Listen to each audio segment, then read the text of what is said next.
میرے بابا کو نماز میں جا لینے دو. مولا نے نماز شروع کی, مولا حسن نے کہا تیر کھینچ لو. ایک آدمی نے کھینچا, نماز مکمل ہوئی. مولا نے فوراً پوچھا اتنا خون کیوں بہ رہا, تیر کہاں گیا؟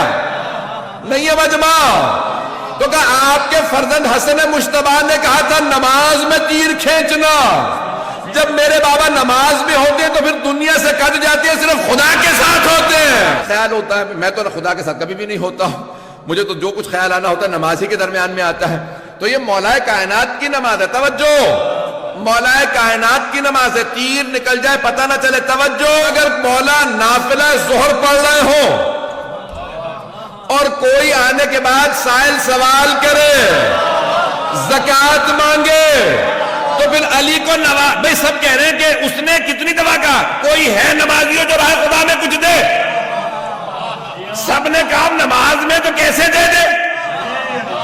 اس نے دوسری دفعہ کہا, پھر تیسری دفعہ کہا پروردگارہ تو گواہ رہنا, تیرے گھر میں آیا تھا, تیرے نمازیوں سے مانگا تھا, خالی ہاتھ جا رہا ہوں. اب مولا نے انگلی کا اشارہ کیا, ابھی بھی آدھا مجمع نہیں ہے. جب تک یہاں پکار رہا تھا مولا نہیں سن رہے تھے. جب وہ خدا سے مخاطب ہوا جو پاس جا چکا تھا معراج میں,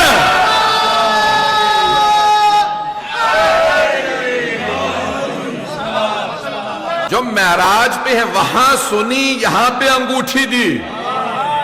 ایک اور جملہ پیش کر دوں, یہ جو آیات پیش کر رہا ہوں, نماز میں خشوع ہو, وَلِلزَّکَاةِ هُمْ فَاعِلُونَ. بھئی توجہ, زکوٰۃ ادا کرنے والے ہوں, زکوٰۃ دینے والے تو بہت ہیں. پورے رمضان میں سارے ٹی وی چینلوں پہ کچھ نہیں آ رہا سوائے زکوٰۃ دے دو, سارے زکوٰۃ دے رہے. لیکن ایک ایسا علی ہے جس نے زکوٰۃ دی تو آیت ولایت آئی. مجمع ہو تو کیا دیا تھا کہ آیت ولایت آئی؟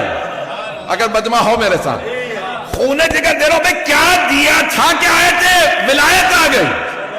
کیا دیا؟ تو علماء کہتے ہیں یہ عام انگوٹھی نہیں تھی, وہ جو نبی سلیمان پہنتے تھے,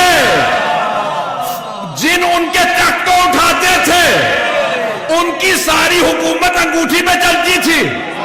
سلیمان اپنے تخت پہ بیٹھے تھے, ایک مرتبہ انگوٹھی گر گئی, جنہوں نے تخت زمین پہ رکھا, جیسے گری کا نکالو کا جب انگوٹھی ہوگی تو کام کریں گے.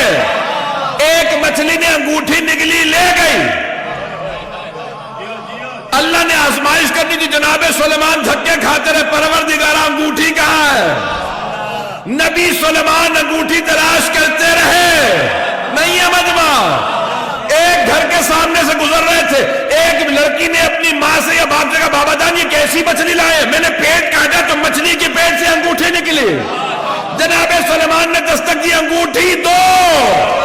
جن کی تھی وہ مانگ رہے تھے, تلاش کر رہے تھے, جس علی کو ملی تھی وہ زکوٰۃ میں.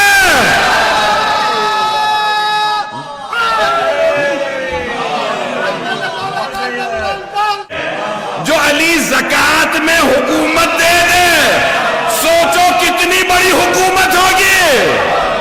یہ مولا کائنات ہے جو زکوٰۃ میں انگوٹھی دے دیں. کیوں نہ اللہ فرشتے بھیجے, جاؤ جا کے مانگ کے لاؤ. نہیں ہے مجمع, مانگ کے لاؤ. جو فرشتے علی سے مانگنے آئے, کبھی علی کے پاس آئے زکوٰۃ مانگنے, کبھی سیدہ کے در پہ جائے خیرات مانگنے. جب فرشتے کھاتے پیتے نہیں ہیں, کچھ لوگ پہنچ گئے جناب ابراہیم کے واقعے میں ہے نا کہ بھئی کھا کیوں نہ رہے, ہاتھ کیوں نہیں بڑھاتے؟ انا منکم وجلون, ہمیں تم سے ڈر لگ رہا, کھا نہیں رہے ہو. کھانا بھی میں نے اتنا اہتمام کیا, گھر میں ایک ہی بچ رہا تھا, میں نے ذبح کر کے بیوی سے بھنوا کے تمہارے سامنے رکھا. کیا ہم فرشتے کھاتے نہیں؟ نہیں ہے مجمع, ہم فرشتے کھاتے نہیں, تو پھر مانگنے کیوں آئے ہو؟ فرشتوں کو بھی پتا ہے سیدہ کے در سے جو ملے تبرک ہے. اور بچے کہ یہ شاعر کا کسی نے کلام کسی نے بڑا پیارے انداز سے لکھا, مجھے بڑا اچھا لگا. تو اس نے کہا کہ اگر مولا کی پوری زندگی کو خلاصہ کرنا ہو نا, تو علی کی خانہ کعبہ میں آمد ہے, وہاں نیت باندھی, پیغمبر کے ساتھ قیام کیا, حالت رکوع میں زکات دی، سجدے میں جان دی، جس کی ساری زندگی نماز ہو وہ علی ہے۔ یہ مولا کائنات کی حیات طیبہ ہے کہ جن کے لیے سرور کائنات نے کہا کہ جب علی، یہ معصوم علیہ السلام کا فرمان ہے کہ جناب امیر جب گھوڑے پہ سوار ہونے لگتے ہیں تو ایک پاؤں جب رقاب میں رکھتے تو دوسرا پاؤں رقاب میں رکھنے سے پہلے قرآن ختم کر لیتے ہیں۔ علماء آج تک پریشان ہیں کہ اس کی تفسیر کیا ہے۔ قدم رکھا، دوسرا قدم رکھنے سے پہلے قرآن ختم، قرآن ختم۔ آیا وقت رک جاتا تھا؟ کرتے تھے اتنی جلدی کہ دوسرا پاؤں رکھنے سے پہلے ختم قرآن کا ثواب۔ اور کچھ علماء کا عقیدہ یہ ہے کہ نہیں، یہ جو 1 یا 2 سیکنڈ کا فاصلہ ہے مولا کے 1-2 سیکنڈ کا، ان کے ختم قرآن کا اللہ ثواب لکھ رہا تھا۔ جس کا اتنا ثواب ہو وہ کیوں نہ بانٹے شفاعت میں۔ تمام مسلمان توسل کو، استمداد کو، مدد مانگنے کو جائز سمجھتے ہیں۔ مدد مانگنا اولیاء خدا سے، چاہے وہ سامنے موجود زندہ ہوں یا شہید ہو چکے ہوں، ان سے مدد مانگنا جائز سمجھتے ہیں، سوائے وہابیوں کے۔ یا علی مدد، وہ کہیں گے بدعت، شرک، حرام۔ 3 سے آگے بڑھ ہی نہیں پا رہے بیچارے، اور وہ فوراً کہہ دیں گے کہ بدعت ہے، یہ شرک ہے، یہ حرام۔ مدد مانگنا بدعت ہے۔ اچھا کچھ لوگوں نے کہا کہ نہیں مدد نہیں، مدد تو مانگ سکتے ہیں، توسل نہیں کر سکتے، دعا نہیں مانگ سکتے۔ توجہ ہے؟ سن رہے ہیں سارے حضرات؟ سنیے گا بھائی، اتنے لوگوں کو پہنچے میری بات، میرا کافی کا۔ تو اب وہ فوراً کہتے ہیں کہ نہیں یہ جو ہے وہ شرک ہے اور یہ جو ہے غالیہ نے کیا ہے۔ اچھا ان سے سوال ہے میرا پہلا، جتنے بھی سن رہے ہیں، اور یہ آپ بھی سن رہا ہو تو سنا دیجیے گا سب لوگوں کو پلیز، یہ والی مجلس ضرور سنا دیجیے گا۔ اوروں کو سنائے نہ سنائے، ہمارے شیعوں کو ضرور سنا دیجیے گا۔ اور یہ جو آپ جو مرضی شیعہ وہابی کہہ لیں، شیعہ مقصد جو بھی کہہ لیں، مقصد جو بھی کہہ لیں، ان کو سنا دیجیے گا۔ اذان گرامی کیا وہ کہتے ہیں نہیں مدد مانگنا بدعت ہے، اور بہت سے افراد ہیں وہ کہہ رہے ہیں کہ نہیں مدد مانگ سکتے ہیں، دعا نہیں مانگ سکتے، توسل نہیں کر سکتے۔ اچھا بھئی فرق کیا ہے؟ اچھا کچھ لوگ 2-4 ماشاءاللہ سے کتابیں بھی پڑھ گئے، انہیں اور زیادہ مصیبت ہو گئی ہے۔ میں نے فلسفہ پڑھ رکھا ہے، میں نے یہ پڑھ رکھا ہے۔ بھئی تو نے سب کچھ پڑھ رکھا ہے، کبھی کو قرآن بھی صحیح طرح سے پڑھا، معصوم کا فرمان بھی صحیح طرح سے پڑھا؟ یہ الٹی سیدھی چیزیں پڑھنا بند کر دو۔ فلسفہ پڑھانے کے بعد دماغی خراب ہوگا، قرآن صحیح طرح سے پڑھ لو۔ تو قرآن پڑھیں گے وہیں سے جواب مل جائے گا۔ آیت ایک ہی پیش کرتے ہیں، وہی جو وہابی پیش کرتے ہیں۔ خدا کی قسم استدلال دونوں کا ایک ہے، چاہے ان کے وہابیوں کا دیکھو چاہے اپنے وہابیوں کا دیکھو۔ خدا کی قسم ممبر پہ ذمہ داری سے روزے کی حالت میں کہہ رہا ہوں کہ استدلال ایک ہی ہے، دلیل ایک ہی پیش کرتے ہیں۔ ایاک نعبد و ایاک نستعین، پروردگار صرف تیری عبادت کرتے ہیں، صرف تجھ سے مدد مانگتے ہیں۔ تو بھئی غیر اللہ سے مدد مانگنا بدعت ہے۔ کچھ نے تو کہا میں مدد دی، کچھ تو جرت رکھتے ہیں، ان کو اتنی میں داد دوں گا کہ جرت رکھتے کہتے ہیں مدد بھی نہیں مانگ سکتے۔ کچھ میں جرت نہیں کہتے نہیں مدد مانگ سکتے ہیں، دعا نہیں مانگ سکتے۔ جب فرق کیا ہے میں بھی پیش کر رہا ہوں، دعا میں مدد میں فرق کیا ہے؟ عزیزان گرامی ایاک نعبد و ایاک نستعین، آیت یہ پیش کریں گے اور کہیں گے نہیں مدد نہیں مانگ سکتے کیونکہ اللہ نے کہہ دیا صرف تجھ سے مدد مانگتے ہیں۔ تو وہی اللہ اسی قرآن میں فرما رہا ہے وَاسْتَعِینُوا بِالصَّبْرِ وَالصَّلَاةِ، مدد مانگو صبر سے اور صلاۃ سے، مدد مانگو صبر سے اور نماز سے۔ چھٹے امام سے پوچھا گیا مولا یہ صبر و صلاۃ سے مدد کا، صبر محمد ہے، صلاۃ علی۔ اللہ سبحانہ و تعالیٰ نے قرآن کے اندر کہہ دیا مدد مانگو، ایک طرف کہہ رہا صرف تجھ سے مدد مانگتے ہیں، دوسری طرف کہتا نہیں اس سے بھی مدد مانگو، اسی نے کہا صرف تجھ سے مدد مانگتے ہیں۔ یہ پھر آیا قرآن میں تضاد ہے؟ نہیں، عقلوں میں تضاد ہے۔ جب اہل بیت کو چھوڑو گے قرآن سمجھ میں نہیں آئے گا، ان سے پوچھو قرآن کیسے حل کرنا، اگر چلیے گا تو قرآن اہل بیت بتائیں گے، تضاد نہیں ہے قرآن کے اندر کہیں پہ بھی، یہ اللہ بتائے گا۔ ہاں مجھ سے مدد مانگو، صرف مجھ سے ہی مدد مانگو، اور جس سے میں کہوں اس سے مدد مانگو، خود نہ بناؤ مجھے اس سے مدد چاہیے اس سے اگر پہنچ رہے ہو اپنے پاس سے نہ بناؤ، جنہیں میں اپوائنٹ کروں ان سے مدد مانگو۔ چلیے گا خدا را چلیے گا۔ چلیں آپ حضرات کی توجہ کے لیے، ایک دیہات کے اندر ایک بزرگ ہے، ہاتھ میں ان کے عصا تھا، پنجابی میں آپ کے ہاں ڈانگ کہتے ہیں۔ تو ایک آدمی وہ کہنے لگا بھئی بابا جی آپ مشرک ہیں. انہوں نے کہا کیوں؟ کہا اٹھتے بیٹھتے کہتے ہیں یا علی مدد، تو آپ مشرک ہیں. تو کہا کہ نہیں میں مشرک نہیں ہوں، علی مدد مانگنا جائز ہے. اس نے کہا نہیں آپ مشرک ہیں، اگر علی مدد کر سکتا ہے تو علی سے کہے میری ٹانگیں توڑ دے. بابا جی نے ڈانگ اٹھائی، دونوں ٹانگیں توڑ دی. اب جب گر گرا گیا دونوں ٹانگیں ٹوٹی بھی تھی، کہا میں نے کہا تھا اپنے علی سے کہو میری ٹانگیں توڑے، یہ آپ نے میری ٹانگیں توڑ دی. کہا چھوٹے موٹے کام تو میں خود ہی کر لیتا ہوں، خیبر اٹھانا ہو تو علی کو بلاتا ہوں. ہمارے بہت بڑے عالم دین ہیں، بہت بزرگ ہیں، میں بھی ان کے درس میں جاتا رہا ہوں، اب بہت بزرگ ہو چکے ہیں. آغا محسن کراچی حجت اسلام آغا محسن، تو کہنے لگے میں حج پہ تھا یا عمرے پہ، تو جیسے اب امام ابا قوم میں جائیں گے شیعہ جو بھی ہوگا آنے لگے گا. جنت البقیع میں تھے. متوے نے کہا تبلیغ نہیں کر سکتے. کہا میں تبلیغ نہیں کر رہا ہوں، میں تو کھڑا ہوں. کہا نہیں سب لوگ آ رہے ہیں. کہا میں کچھ کہہ ہی نہیں رہا ہوں، لوگ آ رہے ہیں تو میں کیا کروں. کہنے لگے میرا قلم نظر آ رہا تھا، اس نے پین نکالا زمین پہ پھینکا. کہا ذرا بلا اپنے امام کو کہ تجھے پین دے دے، یہ مدد نہیں کر سکتے، تم یہاں تبلیغ کر رہے ہو. کہا اگر تیری منطق کو تیری دلیل کو مان لوں نا کہ امام یہ قلم اٹھا کے نہیں دے سکتے تو مدد نہیں کر سکتے، تو ذرا اللہ سے قلم اٹھا کے دے دے. نہیں ہے مجمع، پتہ نہیں لوگ ہیں یا نہیں. ذرا تو اللہ سے کہ قلم اٹھا کے تجھے دے دے. اب بالکل مبہوت پریشان، چہرہ بالکل اترا ہوا مرجھایا ہوا تھا کہ کیا مطلب، یہ دلیل تو میں خود بھی پریشان ہو گیا. کہ منحوس انسان ان کے لیے نہیں بنے کہ قلم اٹھا کے دے. کوئی بڑا کام ہو جہاں اللہ سے کہنا ہو یہ مدد کرتے ہیں. سارے مسلمان بما سنیوں کے سب مانتے ہیں یا محمد مدد کہنا جائز، یا علی مدد کہنا جائز. اوائل المقالات میں شیخ مفید نے لکھا اگر کوئی شیعہ ہے تو ان بزرگ علماء کا جو انکار کر دے وہ شیعہ نہیں.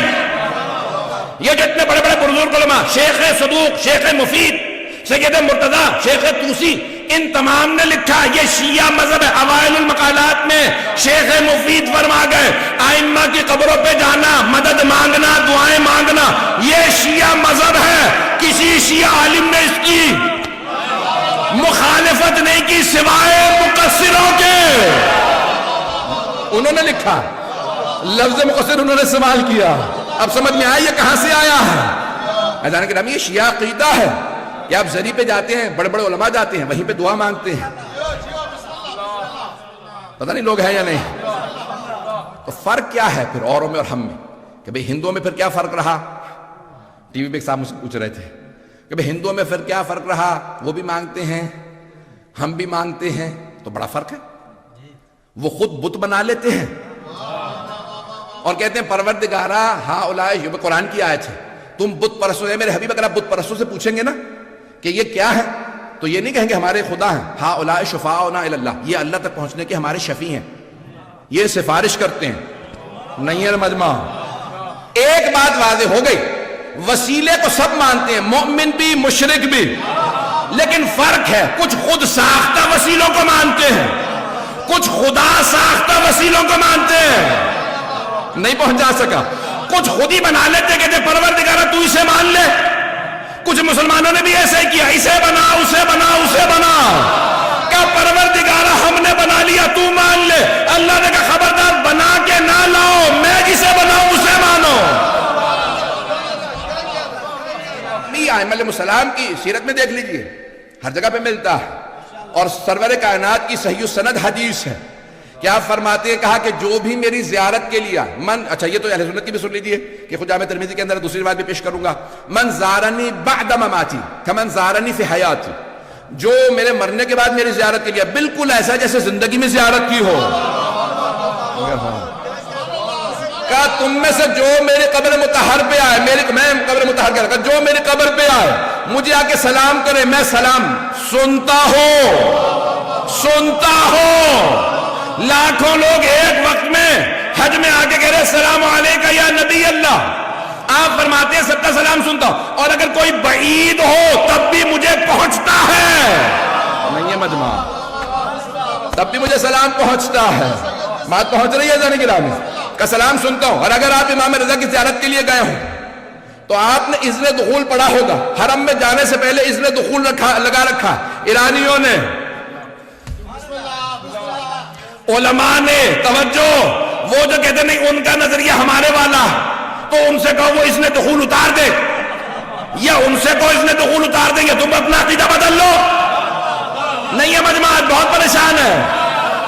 حرم میں جائیں گے، مولا امام رضا کے حرم کے سامنے اس نے دخول لکھا، اشہد، میں مولا میں گواہی دیتا، اشہد انکا تسمع کلامی وترد سلامی، مولا میں گواہی دیتا ہوں آپ میرا سلام سنتے ہیں، میرے کلام کا جواب دیتے ہیں، میرے گناہوں کی وجہ سے آنکھوں کانوں پہ پردے نہ سنتا ہوں نہ دیکھتا ہوں. یہ نہیں کہ آپ جواب نہیں دیتے.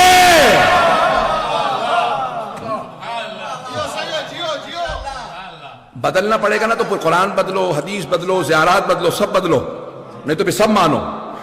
پتہ نہیں لوگ ہیں یا نہیں ہے، یا مانو تو سارا مانو. عزیزان گرامی یہ سب جگہ پہ موجود ہیں، کتنی جگہ پہ انکار کیجیے گا. یہ شیعہ عقیدہ یہی ہے. اگر آپ سے کہ نہیں یہ نہیں تھا، آپ جہالت میں تھے، کہ اچھا میں آج جہالت سے اٹھ گیا، تو بتا تو کب جہالت سے نکلے گا. عزیزان گرامی اہل بیت علیہ السلام کی عقائد رکھیں، عقائد وہ رکھیں، وہ بنائیں کہ جو قرآن میں آئے ہیں، جو حدیث کے اندر آئے. عقیدہ وہی ہونا چاہیے. بات پہنچ رہی ہے عزیزان گرامی؟ آپ نے اپنا عقیدہ رکھنا اپنے پاس رکھیں. آپ یہ کہیں کہ شیعوں کا عقیدہ غلط ہے، بھئی تو شیعہ ہی نہیں ہے، تیرا عقیدہ تو ہمیں نہ بتا ہمارا عقیدہ کیا، ہم سے پوچھ، ہمیں ہمارے عقائد نہ بتاؤ، ہم سے ہمارے عقائد پوچھو.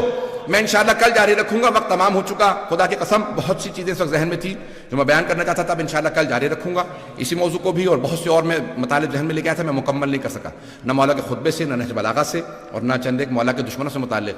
خاص طور سے معاویہ ابن ابی سفیان کا پورا کل جو ہے مجھے کل پیش کرنا ہے.